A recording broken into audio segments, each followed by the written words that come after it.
Amen, je vous le déclare, les publicains et les prostituées vous précèdent dans le royaume de Dieu.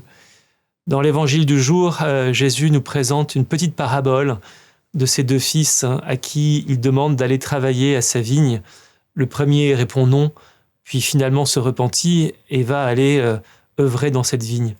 Le second, quant à lui, c'est l'inverse, il répond oui, et puis finalement n'y va pas.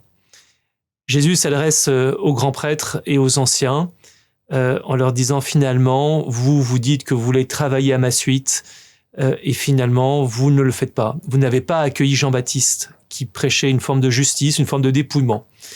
Et on voit bien que lorsque Jésus, par provocation, mais pas uniquement, dit que les publicains et les prostituées précèdent les grands prêtres et les prêtres dans le royaume de Dieu, il leur dit ne restez pas uniquement à un attachement identitaire à la foi.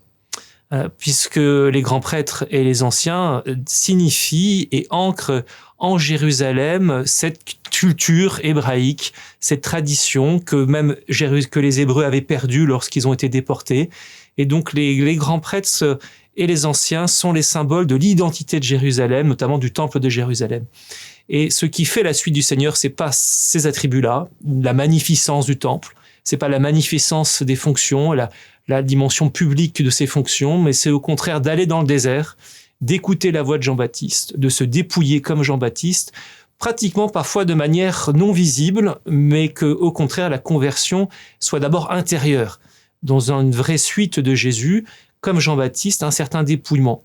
Et pour cela, ceux qui en paraissent très très éloignés, les publicains et les prostituées, font cette conversion du cœur, ne s'attachent pas uniquement à l'extérieur ou à l'identité extérieure, mais se laissent transformer intérieurement.